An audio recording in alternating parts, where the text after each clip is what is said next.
Hi guys, welcome back to my channel. இன்றைக்கி நம்மளோட packing story தாங்க நம்ம பார்க்க போகிறோம். வாங்க வீடியோக்குள்ளே போகலாம். எனக்கு என்ன கேக் ஆர்டர் வந்துச்சுன்னா 1/2 kg பட்டர் ஸ்காட்ச் கேக்கு தாங்க ஆர்டர் வந்துச்சு. அது என்னவோ நம்மளோட கஸ்டமர்லாம் எப்போ என்ன ஃப்ளேவர் வாங்குறாங்களோ அதே தாங்க ரிப்பீட்டடாக வாங்குறாங்க. அதே மாதிரி தாங்க இந்த கஸ்டமரும். ஆக்சுவலாக இவங்க எப்போயுமே எங்கள்கிட்ட பட்டர் ஸ்காட்ச் கேக் தாங்க வாங்குவாங்க. நான் இந்த டைம் அவங்கள்ட்ட கேட்டுட்டேன், ஏன்க்கா எப்போ பார்த்தாலும் பட்டர் ஸ்காட்ச் எங்கள்கிட்ட வாங்குறீங்க அப்படின்னதுக்கு, அந்த ஃப்ளேவர் எங்களுக்கு ரொம்ப பிடிச்சிருக்கு அப்படின்னு சொன்னாங்கங்க. அது மட்டும் சொல்லாமல் எங்களோட பசங்களுக்கு வந்து சாக்லேட்ஸ்னால் ரொம்ப பிடிக்காது, அதனால தான் இதுனா கொஞ்சம் நட்ஸ் எல்லாமே ஆட் ஆகி வரதால இந்த ஃப்ளேவர் வந்து ரொம்ப பிடிச்சிருக்கு அப்படின்ற மாதிரி ரிவ்யூ சொல்லியிருந்தாங்கங்க. அதை கேட்டுட்டு எனக்கு ரொம்ப ஹாப்பியாக இருந்துச்சுங்க. இந்த கேக்குக்கு வந்து டிசைனுமே அவங்க சென்ட் பண்ணலைங்க. நான் அப்பயும் கேட்டேன், உங்களுக்கு ஏதாச்சும் தீம் வேணும்னா அதை சென்ட் பண்ணுங்கள், 1/2 kg நான் பண்ணித்தரேன் அப்படின்னு சொல்லியிருந்தாங்க. அவங்க என்ன சொன்னாங்கன்னா, நீங்கள் எப்பயும் போலவே பண்ணி கொடுங்க, அதுவே எங்களுக்கு ஓகே தான் அப்படின்ற மாதிரி சொல்லியிருந்தாங்கங்க.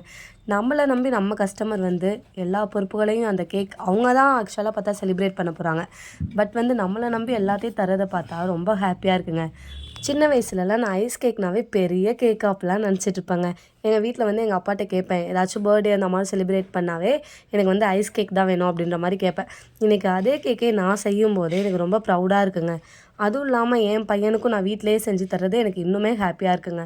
அவன் எந்த டைம் என்ன கேட்டாலுமே நம்ம ஹோம்மேடாக செஞ்சு தரணும்னு சொல்லி ஒரு விளையாட்டுத்தனமாக ஆரம்பித்த விஷயம் தாங்க எனக்கு இவ்வளோ பெரிய பிஸ்னஸாக வந்து நம்மள்ட்ட நிற்கிது.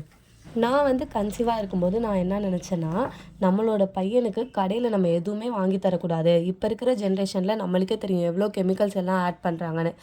அந்த மாதிரி நான் ஹோம்மேடாக நான் எல்லாம் செய்ய ஆரம்பித்ததாங்க இன்றைக்கி வந்து எனக்கு கை கொடுக்குது. ஓகே கைஸ், உங்களுக்கும் இந்த மாதிரி கேக் அண்ட் ப்ரௌனிஸ்லாம் வேணும்னா கண்டிப்பாக எங்களை காண்டாக்ட் பண்ணுங்கள். நாங்கள் ஃப்ரெஷ்ஷாகவே உங்களுக்கு செஞ்சு தருவோம். அந்த மாதிரி ஆர்டர் வேணும்னா ஒரு 1 or 2 days பிஃபோராகவே எங்கள்கிட்ட இன்ஃபார்ம் பண்ணிடுங்க. ஏன்னா நம்ம ஹோம்மேடாக செய்கிறதால அந்த டைம் டக்குன்னு நம்மளால் அந்த ஆன் டைமில் செய்ய முடியாதுங்க. உங்களுக்கு இந்த வீடியோ பிடிச்சுன்னா நம்ம சேனலை சப்ஸ்கிரைப் பண்ணிக்கோங்க. தேங்க்யூ ஃபார் வாட்சிங்.